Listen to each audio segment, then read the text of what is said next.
Sébastien Lacomblé du bureau d'études carbonifères. On fait des études paysagères. Ici, on travaille au sein du consortium Terre avec Trompe-Novel et une ASBL gérée par Sébastien Bizet, un ami historien de l'art.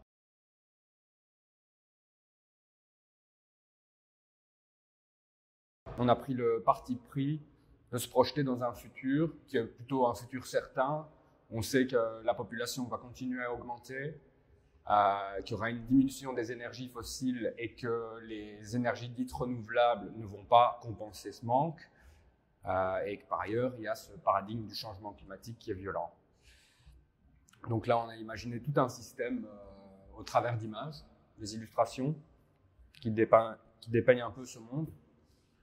Voilà, on a une population qui redevient principalement agricole, principalement composée de paysans, parce que la disparition progressive des machines va nous obliger à retourner à un travail manuel, ce qui était plus ou moins le cas avant la révolution industrielle.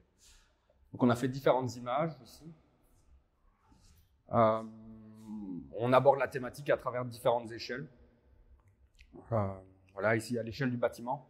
On se pose ici la question de la rénovation énergétique de ce genre de bâtiment et le fait que la recherche permanente du confort nous éloigne de pas mal d'essentiels.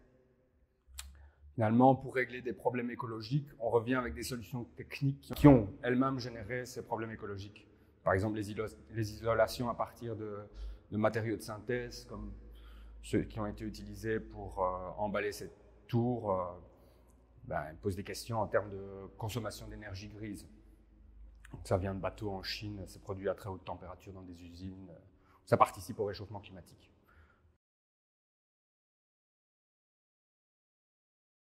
Il y a cette idée de retravailler dans les champs et de faire du paysage une sorte d'art majeur, dans la mesure où c'est l'art qui contient l'ensemble de tous les autres arts. Par art, on entend manière de faire, on n'est plus dans le sens restrictif contemporain de l'art, où l'art se confond avec les anciens beaux-arts. Ici, l'agriculture qui construit le paysage devient l'art majeur dans notre système. Ça devient l'art majeur aussi parce que, au-delà des considérations purement techniques,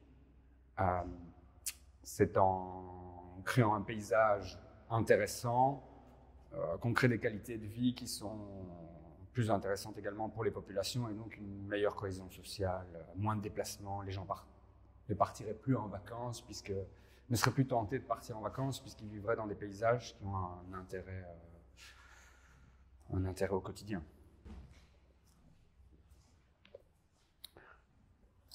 Ce genre de changement de paradigme, il ne s'opère pas comme ça d'un claquement de doigts.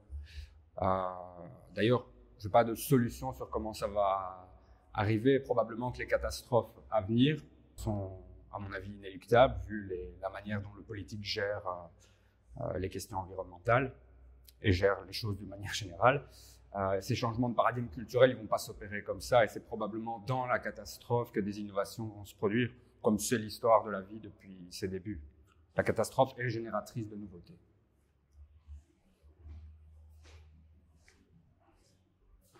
Si on a des images à plus grande échelle, images territoriales, où on montre un peu l'organisation de notre système. Donc, un de nos slogans avec Terre, c'est qu'il faut embocager le monde, donc revenir à maximiser un bocage mondial, donc un réseau artificiel de haies. Voilà, et là, c'est organisé autour du territoire de la Cité d'Or. On a une forme qui est à la fois pratique, hein, donc elle a des fonctions, etc. Il y a aussi une dimension esthétique et un peu mystique dans une figure de cercle concentrique.